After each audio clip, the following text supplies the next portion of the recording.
नमस्कार, बहुत बहुत स्वागत है आपका। मैं हूं आपके साथ सपना दीपक मदेशा। बुलेटिन का आगाज करेंगे। प्रसिद्ध कथावाचक देवकीनंदन ठाकुर महाराज ने सीएम धामी की खुलकर प्रशंसा की। कथावाचक ने सीएम धामी को बताया सच्चा सनातनी रक्षक। मुख्य सेवक धामी के प्रयासों की सराहना की। धामी में कर रहे अच्छी सेवा। कथावाचक ने कहा चारधाम यात्रा पहले से हुई अधिक सुव्यवस्थित और सुदृढ़। सीएम धामी पर बना रहे ठाकुर जी का आशीर्वाद। सनातन धर्म के संरक्षण और संवर्धन के लिए उठा रहे क्रांतिकारी कदम। सनातन के ध्वजवाहक के रूप में सनातनी धामी ने बनाई अपनी पहचान और जब से राज्य की सेवा संभाली है तब से चारधाम यात्रा हुई सुखद, सहज और सुलभ। व्यवस्थाओं का किया बेहतर प्रबंधन। महाराज ने कहा श्रद्धालुओं की संख्या में हुआ लाखों का इजाफा। हेमकुंड साहिब रोपवे परियोजनाओं के लिए देवकीनंदन ठाकुर ने सनातनी धामी की थपथपाई पेट।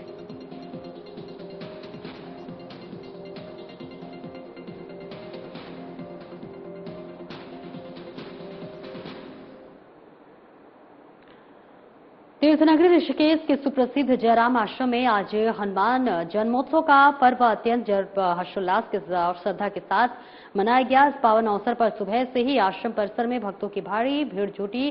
सैकड़ों श्रद्धालुओं ने पवन पुत्र हनुमान के दर्शन कर आशीर्वाद प्राप्त किया। आश्रम के मंदिर परिसर में आयोजित कार्यक्रम की शुरुआत विधि विधान से पूजा अर्चना के साथ हुई। इस दौरान श्रद्धालुओं ने सामूहिक रूप से हनुमान चालीसा का पाठ किया, जिससे वातावरण पूरा भक्तिमय से उठा। ऐसे में जयराम आश्रम के परमाध्यक्ष ब्रह्म स्वरूप ब्रह्मचारी ने स्वयं उपस्थित रहकर श्रद्धालुओं को राम नाम और हनुमान का जप कराया। साथ ही उन्होंने हनुमान जन्मोत्सव के आध्यात्मिक महत्व पर प्रकाश डालते हुए कहा कि हनुमान जन्मोत्सव के दिन प्रभु श्री राम और उनके अनन्य भक्त हनुमान का नाम एक साथ लेने के बड़े से बड़े कष्टों का निवारण हो जाता है। जो भक्त सच्चे मन से अंजनी पुत्र को याद करते हैं उन पर सदैव ईश्वरीय कृपा बनी रहती है। उत्सव के मुख्य आकर्षणों में विशाल भंडारा शामिल रहा। हनुमान जी को विशेष रूप से सवामनी भोग अर्पित किया गया, जिसके बाद में प्रसाद के रूप में सभी श्रद्धालुओं के बीच वितरित किया गया। भारी संख्या में स्थानीय लोगों और तीर्थयात्रियों ने भंडारे में प्रसाद ग्रहण किया। धार्मिक अनुष्ठान में आस्था प्रकट करने के लिए पूर्व कैबिनेट मंत्री प्रेमचंद अग्रवाल सहित विभिन्न राजनीतिक दलों के कई प्रमुख नेता भी शामिल हुए। उन्होंने भगवान के समक्ष मत्था टेका और प्रदेश की सुख समृद्धि की कामना की।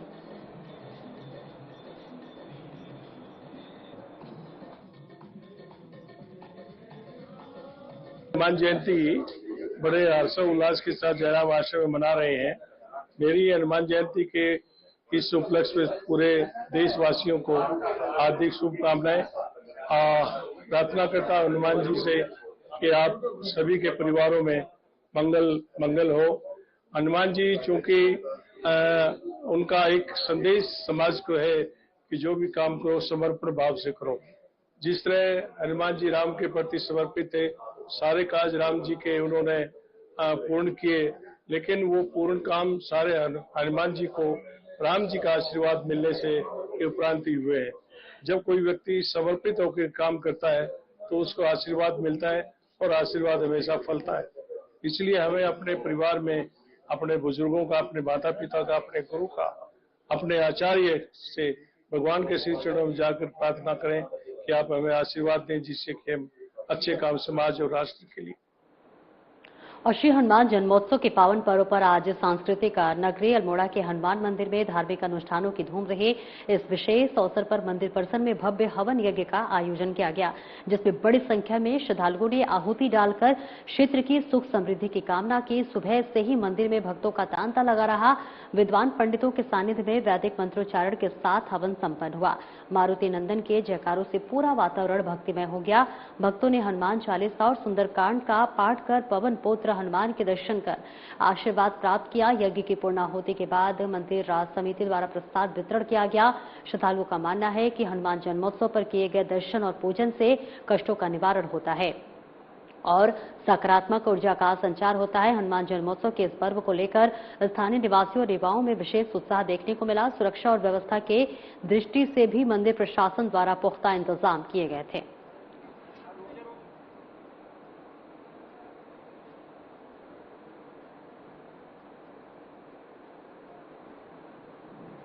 और ऋषिकेश में धूमधाम से मनाई गई श्री हनुमान जन्मोत्सव तहसील परिसर मंदिर ऋषिकेश में हुई।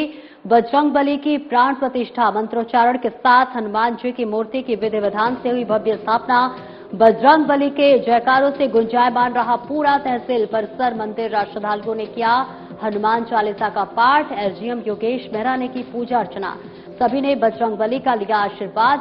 एसडीएम ने की सुख समृद्धि की कामना। हनुमान जन्मोत्सव पर बजरंग बली का विराजमान होना सौभाग्य की बात, एसडीएम ने कहा।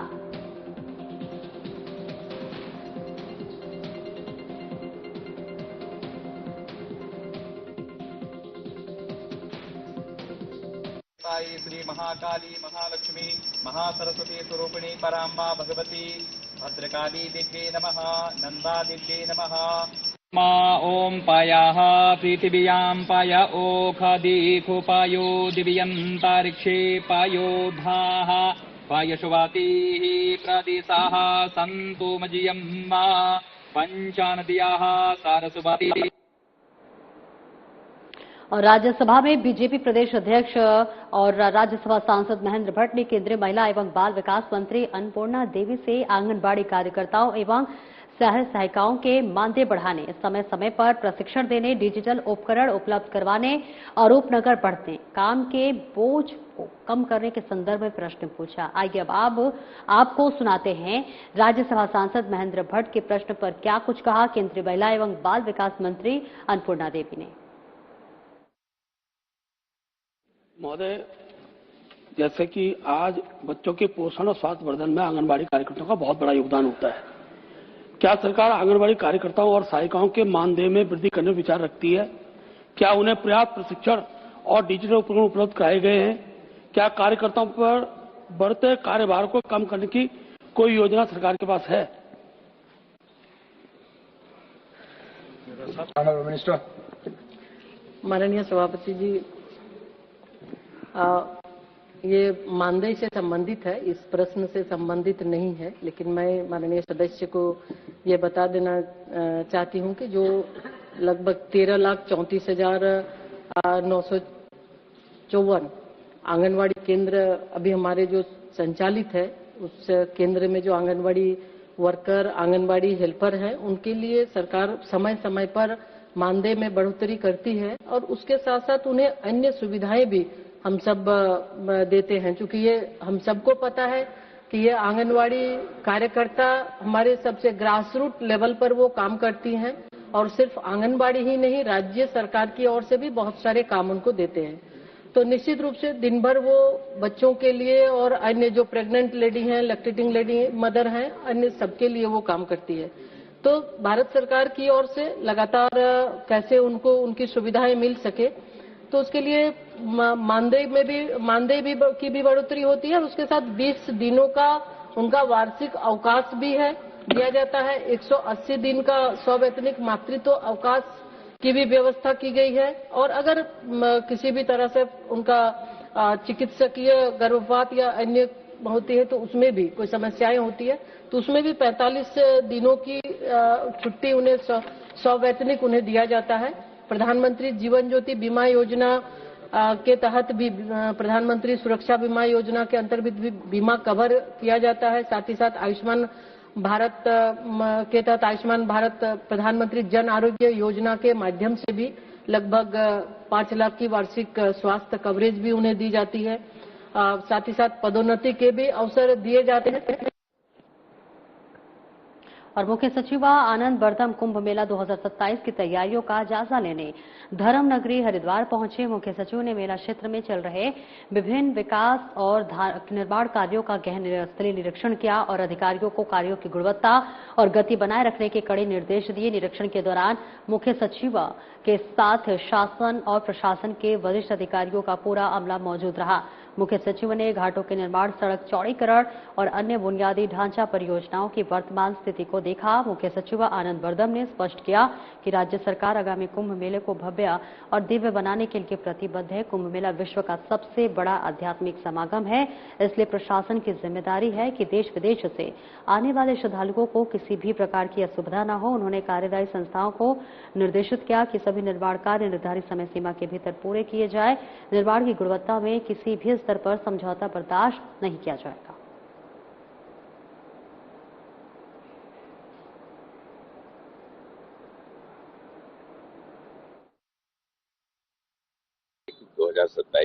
कुंभ होने वाला है, तो उन्हीं के जो काम स्वीकृत हैं या प्रस्तावित हैं उनका स्थलीय निरीक्षण संबंधित अधिकारियों के साथ आज किए जाने का प्लान है। इस तरह के निरीक्षण क्या है? अभी तो स्टार्ट किया है, लेकिन जो जो निरीक्षण के दौरान जो भी कोई सुधार या कोई इंटरवेंशन या कोई उसको बेटर करने की आवश्यकता है, तो अधिकारी चूंकि स्थल पे जाते हैं तो वो एक अलग परसेप्शन मिलता है, अलग जानकारी होती है, उसके अनुसार फिर कार्यदायी संस्था को निर्देशित किया जाता है। तो वही आज मेन मकसद यही है कि कार्य जो भी हो रहे हैं कुंभ के वो अच्छे तरीके से और गुणवत्तापूर्ण और समय से हो। सर, प्राथमिकता तो पहले से हम लोगों ने तय की है और उसी के हिसाब से कार्य करने की इच्छा भी है। एक समय सीमा भी तय की गई है। हम आशान्वित हैं कि हम समय के पूर्व सारे काम हमारे हो जाएंगे। इसके अलावा देखिए, चारधाम की भी तैयारियां हम लोगों की काफी पहले से स्टार्ट हो गई थी और सभी जो कंसर्न डिपार्टमेंट्स, स्टेक होल्डर, सबके साथ कई राउंड की बैठकें भी हो चुकी हैं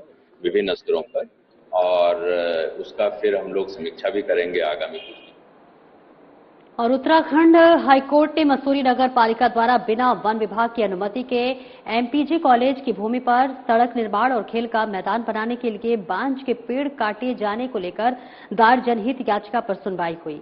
कोर्ट ने मसूरी नगर पालिका को झटका देते हुए पेड़ कटान पर रोक लगा दी। कोर्ट ने नाराजगी व्यक्त करते हुए पूछा कि किसकी अनुमति से पेड़ काटे जा रहे हैं। कोर्ट ने नगरपालिका, राज्य सरकार और वन विभाग से 4 सप्ताह में जवाब पेश करने को कहा है। याचिकाकर्ता और छात्र संघ अध्यक्ष प्रवेश राणा ने कहा कि माननीय उच्च न्यायालय द्वारा मामले का संज्ञान लिया गया है। कोर्ट ने नगरपालिका को फटकार लगाते हुए 4 सप्ताह के भीतर जवाब पेश करने के लिए कहा। उन्होंने कहा कि यह जीत मसूरी के युवाओं और छात्रों की जीत है।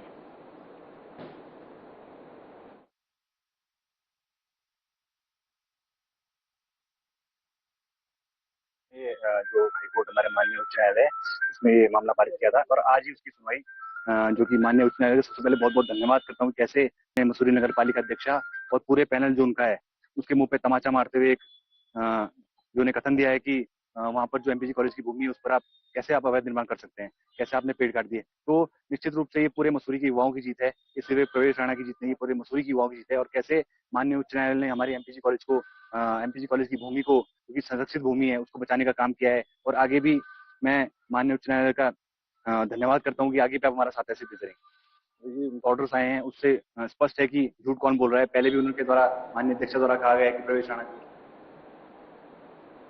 और रामनगर के पीरू मदारा स्थित किसान इंटर कॉलेज में संवेदना फाउंडेशन संस्था के सौजन्य से ऑटिज्म और मानवता हर जीवन का महत्व विषय पर जागरूकता कार्यक्रम और चित्रकला प्रतियोगिता का आयोजन किया गया। इस दौरान स्कूली बच्चों ने अपनी कला के माध्यम से समाज में संवेदनशीलता का संदेश दिया। चित्रकला प्रतियोगिता में विद्यालय के छात्र छात्राओं ने बढ़ चढ़कर हिस्सा लिया। बेहतरीन मार्गदर्शन के आधार पर निर्णायक मंडल ने विजेताओं की घोषणा की। विजेता प्रतिभागियों को संस्था द्वारा पुरस्कार और प्रमाण पत्र देकर सम्मानित किया गया। साथ ही प्रतियोगिता में शामिल होने वाले अन्य छात्र छात्राओं को भी उत्साह वर्धन के लिए जो है आपको बताते चले कि प्रमाण पत्र प्रदान के कार्यक्रम के दौरान आयोजित गोष्ठी में विशेषज्ञों ने बच्चों को ऑटिज्म स्पेक्ट्रम डिसऑर्डर के बारे में विस्तार से जानकारी दी। ऑटिज्म एक जटिल न्यूरो डेवलपमेंट स्थिति है जो मस्तिष्क के विकास को प्रभावित करती है। ये सामाजिक संवाद, संचार और व्यवहार में बाधा उत्पन्न करती है।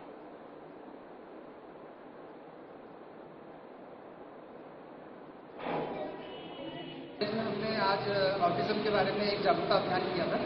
ये विशेष रूप से जो हमारे चैलेंजेस बच्चे जो होते हैं, जो दिव्यांग बच्चे जो होते हैं, उसमें एक श्रेणी होती है हमारी ऑटिज्म। तो आज जो 2 अप्रैल को जो मनाया गया वाला दिवस है वो है विश्व ऑटिज्म दिवस। और इस विश्व समाज सेवी देवेंद्र उनग्याल और सहयोगी युवाओं की ओर से जय बद्री केदार महिला समूह मसूरी के सहयोग से राधाकृष्ण मंदिर में विशाल रक्तदान शिविर का आयोजन किया गया, जिसमें 150 यूनिट रक्त एकत्रित किया गया। इस मौके पर आपको बताते चले कि शिविर का शुभारंभ रोटरी क्लब के सचिव योगिता गोयल, व्यापार संघ के अध्यक्ष रजत अग्रवाल, शिविर आयोजक देवेंद्र उनग्याल और बद्री केदार महिला समूह मसूरी की अध्यक्ष लक्ष्मी उनग्याल ने संयुक्त रूप से रिबन काट कर किया। इस मौके पर शिविर आयोजक समाज सेवी देवेंद्र उनग्याल ने कहा कि यह 16वां रक्तदान शिविर है जिसमें बड़ी संख्या में युवाओं महिलाओं ने बढ़ चढ़कर भाग लिया। इस मौके पर रोटरी क्लब के सचिव योगिता गोयल ने कहा कि रक्तदान सबसे बड़ा दान है। सभी को निस्वार्थ भाव से रक्तदान करना चाहिए ताकि जरूरत लोगों को तक रक्त पहुंच सके।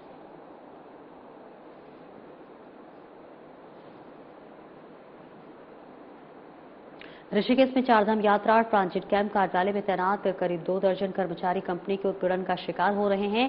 महीनों तक तनख्वाह नहीं मिलने की वजह से कर्मचारियों के सामने घर चलाना मुश्किल हो गया है।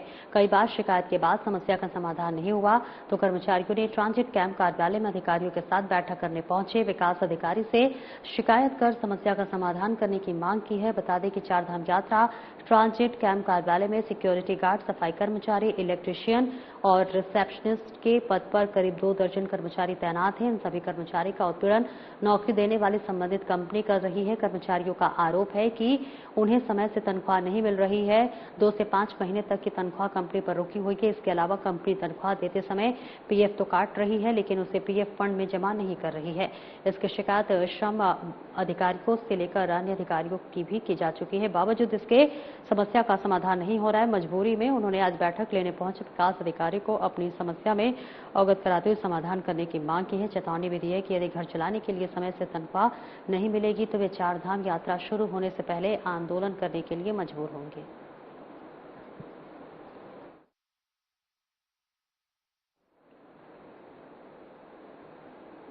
देहरादून में बिना अनुमति के निर्माण पर प्राधिकरण का सख्त रोक। देहरादून में अवैध निर्माण पर एमडीडीए का शिकंजा। बिना मानचित्र बने भवन पर सीलिंग की कार्रवाई वैध। सिटी गली नंबर 1 पे दिनेश्वर पंडित के निर्माणाधीन भवन की सील संयुक्त सचिव प्रत्युष कुमार के निर्देश पर हुई सीलिंग की कार्रवाई। सहायक अभियंता निशांत कुकरेती के नेतृत्व में हुई कार्रवाई। सुपरवाइजर ने पुलिस बल की उपस्थिति में की सीलिंग की कार्रवाई। प्राधिकरण क्षेत्र में अवैध निर्माण किसी भी सूरत में स्वीकार नहीं। इसके साथ ही सुनियोजित विकास और नागरिकों की सुरक्षा के लिए निर्माण कार्यों का नियमानुसार होना बेहद जरूरी। अवैध निर्माणों के खिलाफ अभियान लगातार रहेगा जारी। सचिव मोहन सिंह बालिया ने कहा। साथ ही अवैध निर्माणों पर लगाया जा रहा अंकुश।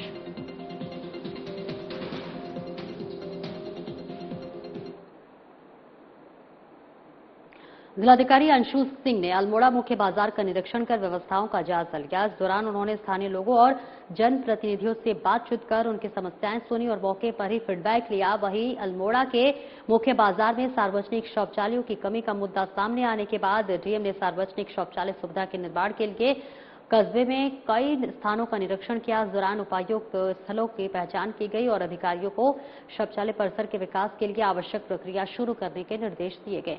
निरीक्षण के दौरान झूलते तार, गंदगी और अव्यवस्थित फड़ पर नाराजगी जताते हुए नगर आयुक्त को नियमित सफाई सुनिश्चित करने, तारों को व्यवस्थित करने और फड़ केवल निर्धारित स्थान पर लगाने के निर्देश दिए। साथ ही 7 अतिक्रमणकारियों के खिलाफ व्यापक अभियान चलाने के भी निर्देश दिए। डीएम ने स्पष्ट कहा कि नगर वासियों की समस्याओं का समाधान, शांतिपूर्ण माहौल और बेहतर सुविधाएं देना प्रशासन की प्राथमिकता है।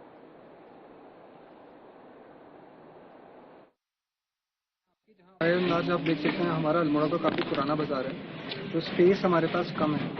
बट बिकॉज टॉयलेट का एक इशू आ रहा है जो बार बार डिफरेंट चैनल से हमारे माध्यम पे आ रहे हैं तो हमने काफ़ी ज़मीन आज ढूंढी है हमारी। एक हमारी ये है मेडिकल डिपार्टमेंट की ज़मीन है, एक नगर निगम की ज़मीन है, कुछ हमारे पुराने टॉयलेट्स हैं। तो अभी प्राइमरी हमने ये डिसाइड करा जो पुराने थे क्योंकि उनकी स्थिति अच्छी नहीं है तो उनको तो हम बंद करा के नए टॉयलेट्स जो नई जगह देखिए उनको बड़े कॉम्प्लेक्स टाइप से ही बनाएंगे। तो जो यहाँ बोलते हैं जैसे हमारे अल्मोड़ा की भाषा में हम लोग आजकल बोल रहे हैं हाईटेक टॉयलेट टाइप सा, तो उसमें बेसिकली ये रहेगा कि प्रॉपर डिस्पोजल सिस्टम रहेगा, प्रॉपर वाटर सप्लाई रहेगा, प्रॉपर क्लीनलीनेस रहेगी, प्रॉपर सिक्योरिटी व्यवस्था रहेगी, सीसीटीवी सर्विलेंस रहेगा गेट पे की मतलब कोई शरारती तत्व या फिर उस टाइप का ना रहे, not facing towards toilet but towards the road. तो ये वाली फैसिलिटी हम इंश्योर करेंगे। तो बाय एंड लार्ज हम अब बस ये है कि now we have to give, उसकी प्लानिंग हमें करनी है कि हम उसको कैसे बनाएंगे, 2 फ्लोर में बनाएंगे, 2 जगह बनाएंगे कि एक ही जगह बनाएंगे, इस पर डिसीजन लेंगे। नहीं, शौचालय अब नगर निगम ने जो टेंडर निकाला होगा वो शायद उन्होंने बिल्ट एंड ऑपरेट का निकाला होगा जिसमें जो बनाएगा वही उसको चलाएगा। अगर कोई नहीं आता है तो कोई नहीं, हमारे पास और भी फंड्स होते हैं नगर निगम से, हम डबडेल करके हम बना देंगे और चलाने के लिए हम अपने एम्प्लॉइज भी रख सकते हैं। और क्षेत्र में शांति एवं कानून व्यवस्था को सुदृढ़ बनाए रखने के उद्देश्य से कोतवाली भगवानपुर पुलिस द्वारा विभिन्न ग्रामों में फ्लैग मार्च निकाला गया। पुलिस टीम ने क्षेत्र के संवेदनशील इलाकों का भ्रमण कर सुरक्षा व्यवस्थाओं को परखा।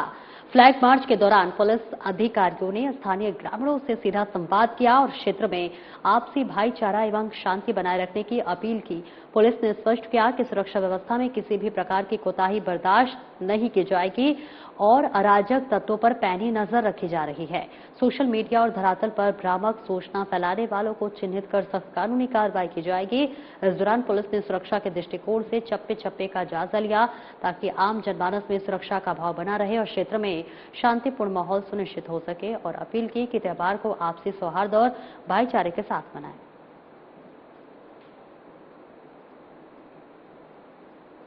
एसएसपी प्रवींद्र सिंह डोभाल के सख्त निर्देशों के बाद पूरे जनपद में आमजन की सुरक्षा को लेकर पुलिस अलर्ट मोड पर है। एसएसपी के आदेशों के अनुपालन में जिले के सभी थाना क्षेत्रों में पुलिस टीमों ने दिन रात सक्रिय रहकर विभिन्न चौराहों और संवेदनशील स्थानों पर बैरियर लगाकर सघन चेकिंग अभियान चला रही है। इस दौरान बाहरी व्यक्तियों का सत्यापन करने के साथ साथ संदिग्ध रूप से घूम रहे लोगों से पूछताछ की जा रही है। वहीं नियम विरुद्ध पाए जाने पर वैधानिक कार्रवाई भी अमल में लाई जा रही है। इसी कड़ी में गौरा पुलिस और यातायात पुलिस की संयुक्त टीम ने क्षेत्र में विशेष चेकिंग अभियान चलाया। इस दौरान पुलिस ने न केवल सुरक्षा व्यवस्था का जायजा लिया बल्कि जनता के बीच जाकर उनका विश्वास भी जीता। अभियान के दौरान पुलिस टीम ने सुबह से ही सैर पर निकले स्थानीय नागरिकों और बच्चों को स्कूल छोड़ने जा रहे अभिभावकों से बातचीत की। पुलिस अधिकारियों ने उन्हें आश्वस्त किया कि पुलिस प्रशासन उनकी सुरक्षा और सहायता के लिए हर समय तत्पर है। पुलिस ने नागरिकों से अपील की है कि यदि उन्हें कोई भी संदिग्ध गतिविधि या फिर व्यक्ति नजर आए तो तत्काल पुलिस को सूचित करें।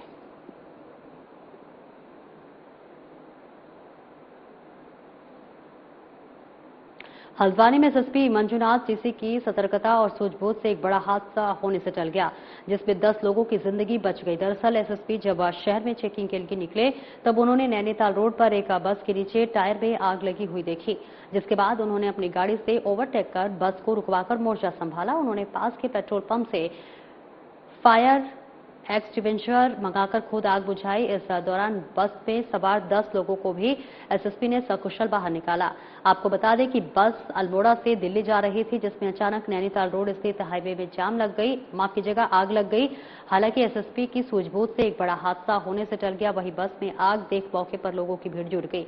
हाईवे से गुजर रहे लोगों ने भी एसएसपी मंजुनाथ टीसी की सक्रियता की तारीफ की।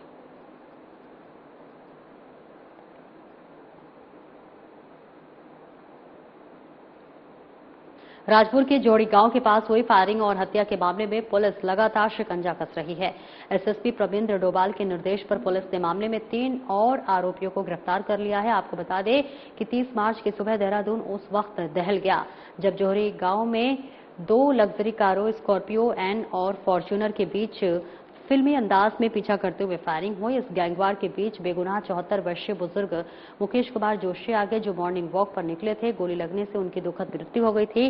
जांच में खुलासा हुआ कि ये पूरी वारदात कोठाल गेट स्थित ज़ेन-ज़ेड बार में बिल कम करने को लेकर शुरू हुए विवाद का नतीजा थी। बार कंपनियां और ग्राहकों के बीच हुई इस बहस ने अगले दिन सुबह सड़क पर खूनी संघर्ष का रूप ले लिया।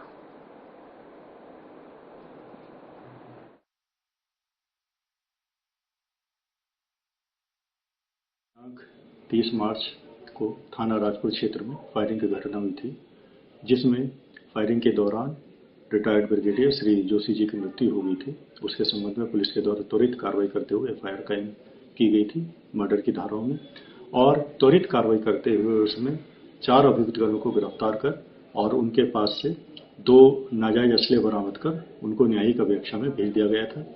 आज पुलिस के द्वारा इसमें जो टीमें लगी हुई थी अन्य अभियुक्तों की गिरफ्तारी के हेतु, उनके द्वारा सफलता प्राप्त की गई है और इस अभियोग में वांछित 3 और अभियुक्तगणों को पुलिस के द्वारा आज गिरफ्तार कर लिया गया है, जिनके नाम आदेश गिरी, एक समीर चौधरी और एक मोहित अरोड़ा।